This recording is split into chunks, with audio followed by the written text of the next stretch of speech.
नमस्कार प्यारे बच्चों, स्वागत है आप सभी का आपके अपने YouTube channel DS study zone में।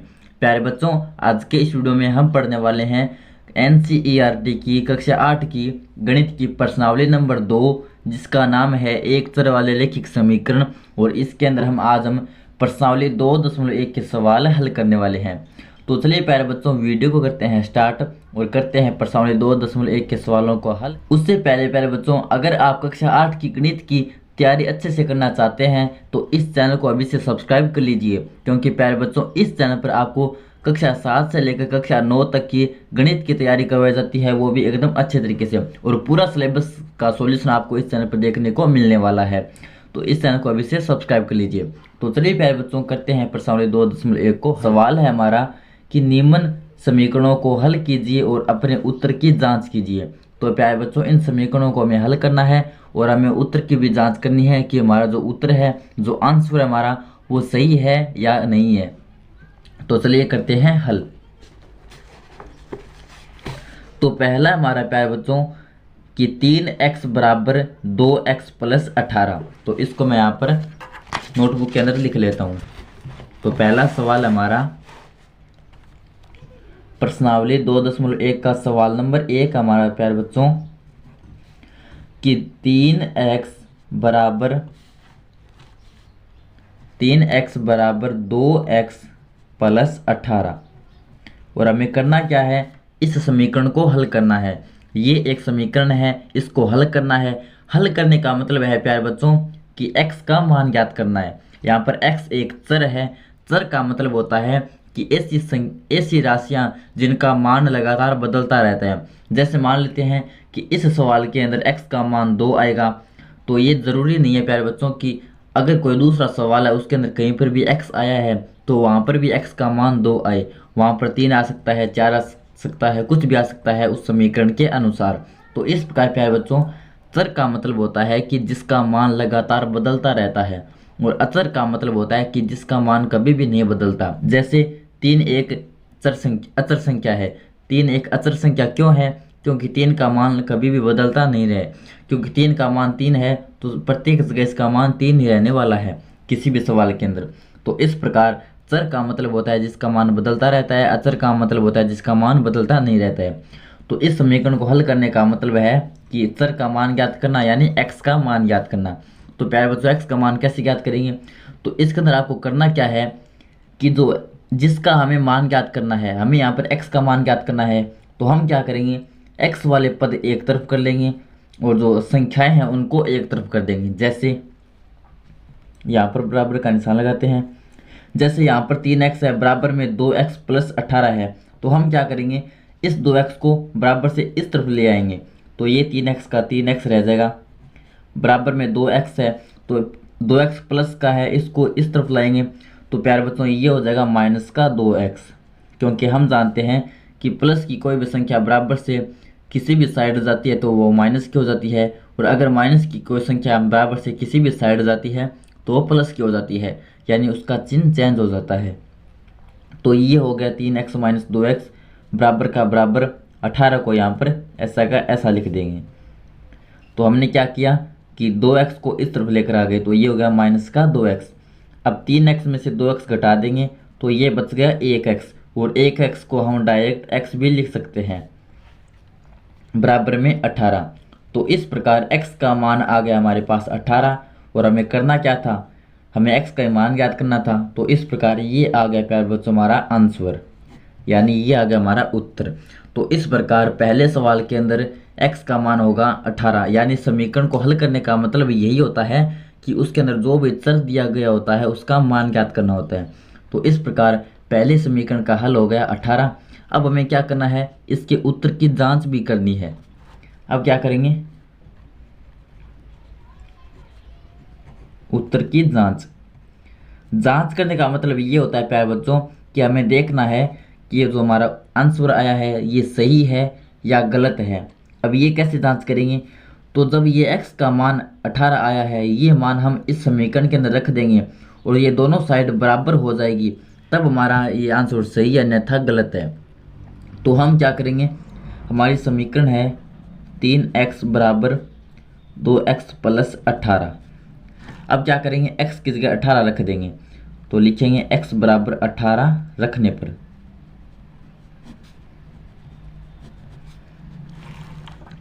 x बराबर 18 रखने पर तो ये 3x है, इसका मतलब है 3 गुणा x।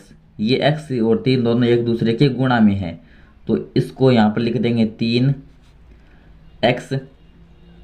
तो x की जगह में 18 रखना है, तो 3 गुणा 18 बराबर 2 गुणा x की जगह 18 प्लस 18। तो 18 एकम 18, 18 दूनी 36, 18 रहती है 54, तो ये हो गया 54 बराबर 18 एकम 18, 18 दूनी 36 प्लस 18, 54 बराबर 36 और 18 54 होता है। तो इस प्रकार 54 बराबर 54, यानी प्यारे बच्चों ये दोनों साइड बराबर है इस समीकरण की, ये दोनों साइड बराबर है। तो इस प्रकार प्यारे बच्चों हम कह सकते हैं कि उत्तर की जांच करने पर हम ये पाते हैं कि हमारा जो आंसर है वो सही है, यानी दोनों साइड बराबर प्राप्त हुई है। तो प्यारे बच्चों इस प्रकार ये होगा हमारा पहला सवाल। अब आता है 2 नंबर सवाल। तो 2 नंबर सवाल है हमारा 5t माइनस 3 बराबर 3t माइनस 5।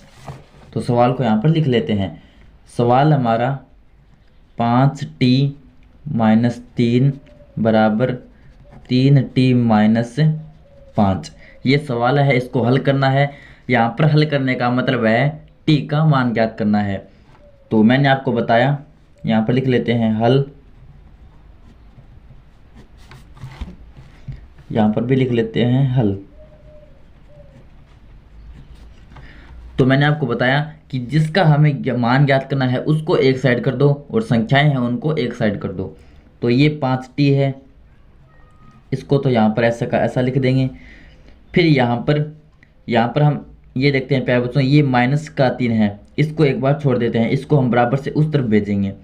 पहले क्या करते हैं कि बराबर से इस तरफ 3t है, तो इसको क्या करेंगे बराबर से इस साइड ले आएंगे, तो ये 3t प्लस का है, इस तरफ आएगा बराबर से, तो ये हो जाएगा माइनस का 3t बराबर का बराबर ये माइनस का 5, इसको ऐसा का ऐसा लिख देंगे।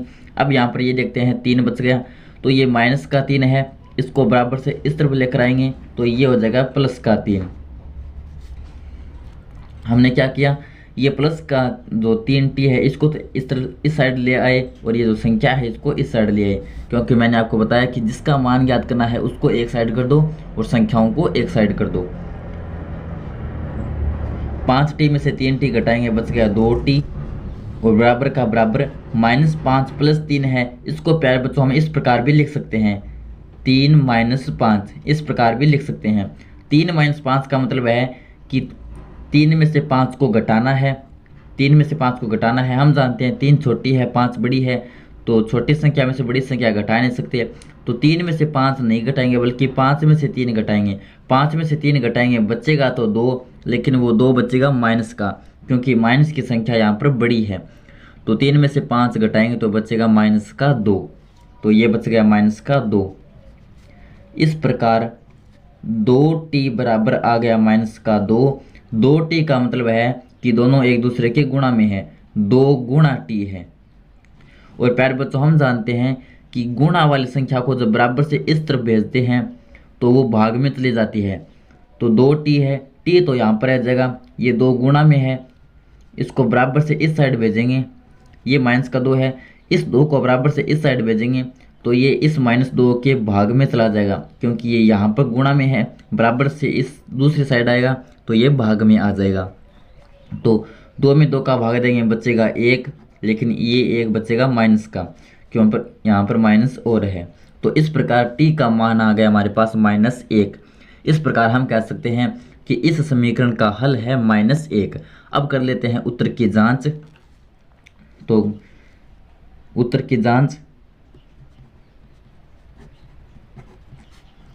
के लिए मैंने आपको क्या बताया कि सबसे पहले तो जो सवाल है उसको लिख लेते हैं। सवाल है हमारा 5t माइनस 3 बराबर 3t माइनस 5। जांच करने का मतलब है कि हम यहाँ पर ये जांच करेंगे कि जो हमारा आंसर है ये सही है या गलत है। अगर सही है तो दोनों साइड बराबर आनी चाहिए, तो हम क्या करेंगे t की जगह -1 रख देंगे, t बराबर -1 रखने पर रखने पर।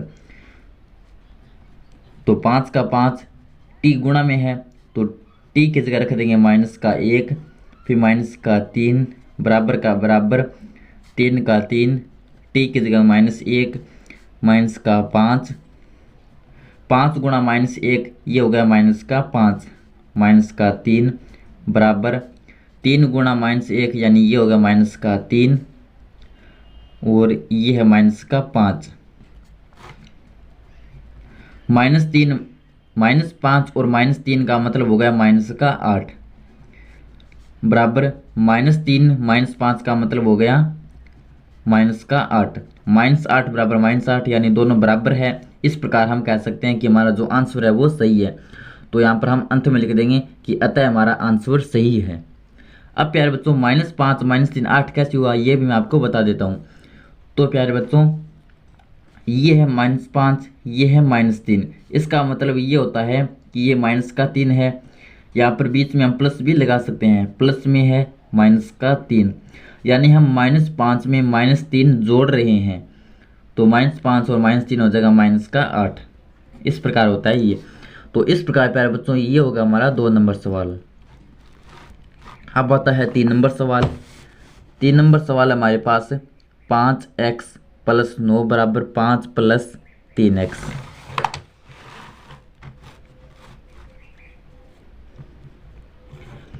तीन नंबर सवाल है 5x + 9 बराबर 5 + 3x। करना क्या है, सवाल को हल करना है। हल करने का मतलब है x का मान ज्ञात करना है। तो सबसे पहले लिख देते हैं हल। मैंने आपको बताया कि जिसका मान ज्ञात करना है उसको एक साइड कर दो और बाकी संख्याओं को एक साइड कर दो। तो यहाँ पर 5x है, 5x का 5x + 9 को बराबर से इस तरह भेजेंगे, इसको एक बार छोड़ देते हैं।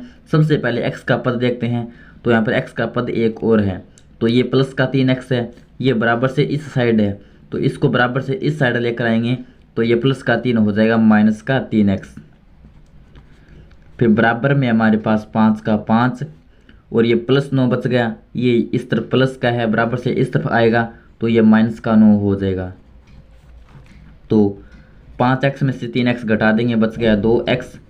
बराबर में 5 में से 9 घटाएंगे तो 5 में से 9 घट नहीं सकता क्योंकि 5 छोटी है 9 बड़ी है। तो मैंने आपको बताया कि 9 में से 5 घटा लेंगे, 9 में से 5 घटाएंगे बचेगा 4, लेकिन ये 4 माइनस का बचेगा क्योंकि माइनस की संख्या बड़ी है। 2x का मतलब है 2 गुणा x, यानी ये दोनों एक दूसरे के गुणा में है, तो हमें तो x का मान चाहिए, तो x तो यहाँ पर आ जाएगा। ये 2 गुणा में है, इसको बराबर से इस साइड भेजेंगे तो गुणा वाली संख्या भाग में चली जाएगी, तो ये -4 के भाग में आ जाएगा 2। इस प्रकार 4 में 2 का भाग देंगे तो बच गया 2, लेकिन ये बचेगा माइनस का क्योंकि यहाँ पर माइनस और है। तो इस प्रकार x का मान आ गया हमारे पास -2। तो हल करने का मतलब होता है x का मान ज्ञात करना। तो इस प्रकार इस समीकरण का हल हो गया -2। अब करेंगे उत्तर की जांच। तो उत्तर की जांच उसी प्रकार कर लेंगे जैसे मैंने आपको सवाल नंबर 1 और सवाल नंबर 2 के अंदर बताया। आपको करना क्या है कि ये जो समीकरण है इसके अंदर आपको x की जगह -2 रखना है, और अगर ये दोनों साइड बराबर प्राप्त हो जाए तो हमारा आंसर सही है, अन्यथा हमारा आंसर गलत है। तो जिस प्रकार मैंने सवाल नंबर 1 और 2 के अंदर बताया उस प्रकार आप जांच कर लेना, या फिर मैं आपको इस सवाल का जांच मैं आपको करके बता देता हूँ। तो जांच करेंगे। जांच में करना क्या है कि समीकरण है 5x + 9 बराबर में है 5 + 3x, ये समीकरण है। तो x की जगह -2 रख देंगे, x बराबर -2 रखने पर x की जगह यहाँ पर भी x है, तो x की जगह -2 रख देंगे, ये है 5x, इसका मतलब है 5 गुणा x। तो 5 का 5 x की जगह रख देंगे -2 प्लस का 9 बराबर 5 प्लस का प्लस 3 का 3, x की जगह रख देंगे -2। 5 दूए 10, ये हो गया -10 प्लस 9 बराबर 5 प्लस 3 दूआ 6, ये हो गया -6। माइनस का 10 प्लस का 9, इसको हम इस प्रकार भी लिख सकते हैं 9 माइनस 10 बराबर 5। प्लस और माइनस गुणा में है और हम जानते हैं कि जब प्लस वाली संख्या को माइनस वाली संख्या से गुणा किया जाता है तो ये आता है माइनस, तो ये होगा 5 माइनस 6। गुणा करना भी आपको बता देता हूँ कि अगर प्यारे बच्चों प्लस वाली संख्या को गुणा किया जाता है प्लस वाली संख्या से तो प्राप्त होती है प्लस की संख्या। अगर माइनस वाली संख्या को गुणा किया जाता है माइनस वाले से तो प्राप्त होता है प्लस। प्लस वाले को गुणा किया जाता है माइनस वाले से तो प्राप्त होता है माइनस वाली संख्या। माइनस वाली संख्या को गुणा किया जाता है प्लस वाले से तो प्राप्त होता है माइनस। ये होता है चिन्हों का नियम, चिन्हों के गुणा करने का नियम। इसको भी आपको याद रखना है क्योंकि प्यारे बच्चों गुणा में यहाँ पर काम आता है जब माइनस प्लस की संख्या को गुणा किया जाता है तो 9 में से 10 घटाएंगे, 9 में से 10 घटा नहीं सकते तो 10 में से 9 घटा लेंगे, बचेगा 1, लेकिन ये 1 बचेगा माइनस का क्योंकि माइनस की संख्या बड़ी है। 5 में से 6 घटा नहीं सकते, 6 में से 5 घटा लेंगे, बचेगा 1, लेकिन ये बचेगा माइनस का क्योंकि माइनस की संख्या बड़ी है। तो इस प्रकार प्यारे बच्चों ये दोनों साइड बराबर है, -1 के बराबर होता है, तो हम कह सकते हैं कि हमारा जो आंसर है वो सही है। तो इस प्रकार ये होगी हमारी उत्तर की जांच। तो प्यारे बच्चों इस प्रकार हमने पहला सवाल भी हल कर लिया, दूसरा सवाल भी हल कर लिया, तीसरा सवाल भी हल कर लिया। अब इस वीडियो के अंदर हम चौथा सवाल और 5 नंबर सवाल, सिर्फ ये 2 सवाल हल करने वाले हैं, बाकी के सवाल हम हल करेंगे अगले वीडियो में। अब आता है प्यारे बच्चों हमारा सवाल नंबर 4 नंबर सवाल है 4z + 3 = 6 + 2z। और प्यारे बच्चों अगर आपने अभी तक इस चैनल को सब्सक्राइब नहीं किया है तो प्लीज़ इस चैनल को सब्सक्राइब कर लीजिए क्योंकि आपको कक्षा 8 की गणित का पूरा सिलेबस हल के साथ आपको इस चैनल पर देखने को मिलेगा। तो प्लीज़ चैनल को सब्सक्राइब कर लीजिए और प्यारे बच्चों इस वीडियो को लाइक भी कर दीजिए। अगर आपको ये वीडियो पसंद आ रहा है तो वीडियो को लाइक ज़रूर कर दीजिए। तो सवाल है हमारा 4z + 3 = 6 + 2z। इसको करना है हल करने का मतलब है कि z का मान ज्ञात करना है। तो मैंने आपको बताया कि जिस भी चीज़ का आपको मान ज्ञात करना है उसको एक साइड कर दो और बाकी संख्याओं को एक साइड कर दो। तो इसका करते हैं हल। तो ये हो जाएगा 4z, इसको ऐसा का ऐसा लिख देंगे। अब +3 को एक बार ऐसा कैसे छोड़ देंगे, यहाँ पर है 2z, ये बराबर से इस साइड है तो ये प्लस का है 2z, इसको बराबर से इस साइड लेकर आएंगे तो ये हो जाएगा माइनस का 2z।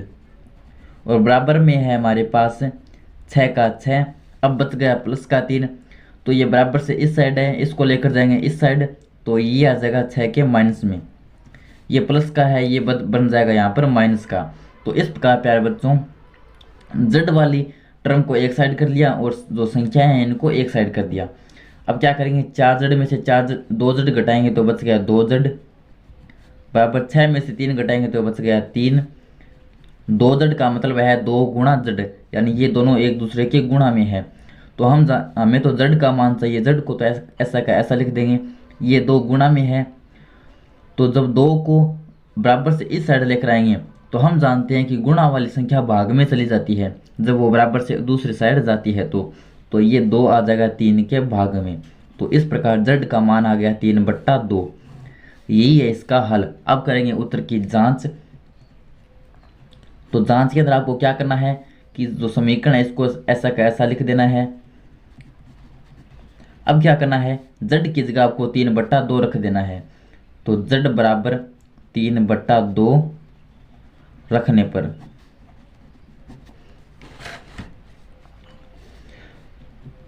तो ये है 4z, यानी 4 गुणा z की जगह रख देंगे 3/2, प्लस का प्लस 3 का 3 बराबर का बराबर 6 का 6 प्लस का प्लस 2 का 2 गुणा में है z की जगह रख देंगे 3/2।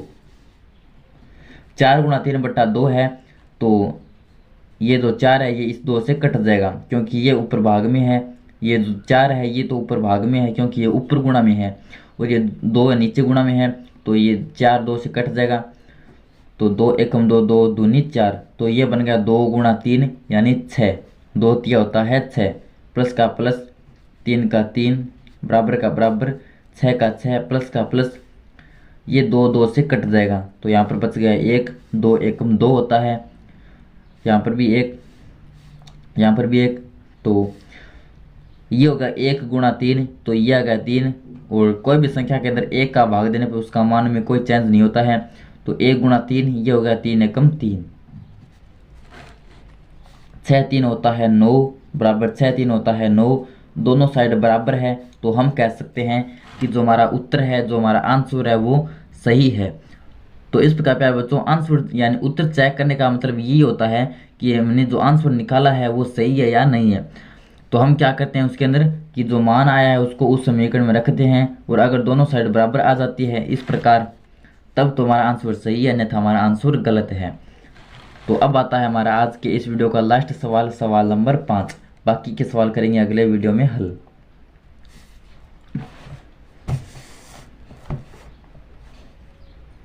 पांच नंबर सवाल है 2x - 1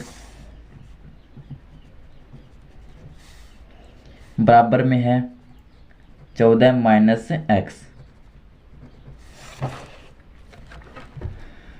तो हल करना है, हल करने का मतलब है x का मान ज्ञात करना है। तो x वाले पद एक तरफ कर लेंगे, बाकी के पद एक तरफ कर लेंगे। तो हल यहाँ पर लिखते हैं 2x का 2x, ये इधर माइनस का x है, बराबर से इस साइड है तो इसको इस साइड लेकर आएंगे, तो ये हो जाएगा प्लस का x, क्योंकि इसका चिन्ह चेंज हो जाता है। बराबर में है 14, 14 का 14, ये -1 बच गया, ये बराबर से इस साइड माइनस का 1 है तो इस साइड आएगा, तो ये हो जाएगा प्लस का 1। 2x और x होता है 3x, बराबर 14 और 1 होता है 15। 3x का मतलब है 3 गुणा x, क्योंकि दोनों एक दूसरे के गुणा में है, और हमें तो x का मान चाहिए, तो x को तो यहाँ पर रख देंगे। 3 गुणा में है, इसको बराबर से उस साइड भेजेंगे तो ये 15 के भाग में चला जाएगा, क्योंकि कोई भी संख्या गुणा में होती है और बराबर से दूसरी साइड भेजते हैं तो वो भाग में चली जाती है। 15 में 3 का भाग देंगे, 3 एकम 3, 3 दूनी 6, 3 3 9, 3 चौके 12, 3 पंजे 15, तो ये जगह 5 बार। तो इस प्रकार x का मान आ गया हमारे पास 5। तो इस प्रकार इस समीकरण का हल हो गया 5। अब करेंगे उत्तर की जांच। तो जांच में हम क्या करेंगे कि सबसे पहले समीकरण लिख लेंगे। अब यहाँ पर x की जगह 5 आए तो हम क्या करेंगे, इस समीकरण के अंदर x की जगह 5 रख देंगे। तो x बराबर 5 रखने पर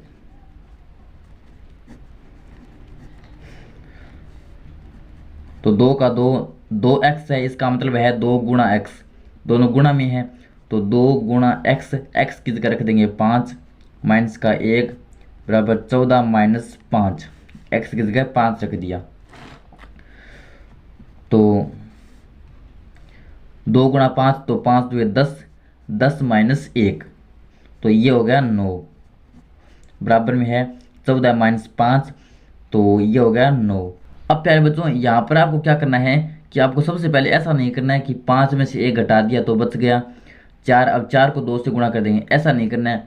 क्योंकि एक रूल होता है कि सबसे पहले अगर भाग दिया होता है तो सबसे पहले भागल होता है, उसके बाद अगर गुणा होता है तो गुणा हल होता है, अगर उसके बाद जोड़ घटाव कोई भी हल कर सकते हैं। यानी कहने का मतलब है कि सबसे पहले भागल होता है अगर दिया गया है तो, अगर उसके बाद गुणा हल होता है अगर दिया गया है तो यहाँ पर गुणा भी है घटाव भी है। तो सबसे पहले गुणा हल करेंगे, तो 2 को 5 से गुणा किया 10 आ गया, 10 में से 1 घटा देंगे तो बच गया 9। इस प्रकार करना है आपको।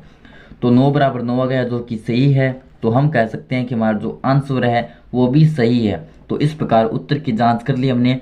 तो अंत में लिख देंगे कि अतः हमारे द्वारा प्राप्त किया गया आंसर या हमारे द्वारा प्राप्त किया गया उत्तर सही है। तो प्यारे बच्चों इस प्रकार ये होगा हमारा कक्षा 8 की गणित की प्रश्नावली 2.1 का सवाल नंबर 1 से लेकर सवाल नंबर 5 से हल। अब अगले वीडियो में करेंगे हम 6 से लेकर 10 तक सवाल हल। तो प्यारे बच्चों अगर आप 8वीं की गणित की तैयारी करना चाहते हैं अच्छे से तो इस चैनल को सब्सक्राइब कर लीजिए, क्योंकि इस चैनल पर आपको कक्षा 7, कक्षा 8 और कक्षा 9 की गणित की तैयारी करवाई जाती है, वो भी एकदम अच्छे से। पूरे सिलेबस का सॉल्यूशन आपको इस चैनल पर देखने को मिलेगा। तो प्लीज़ इस चैनल को सब्सक्राइब कर लीजिए।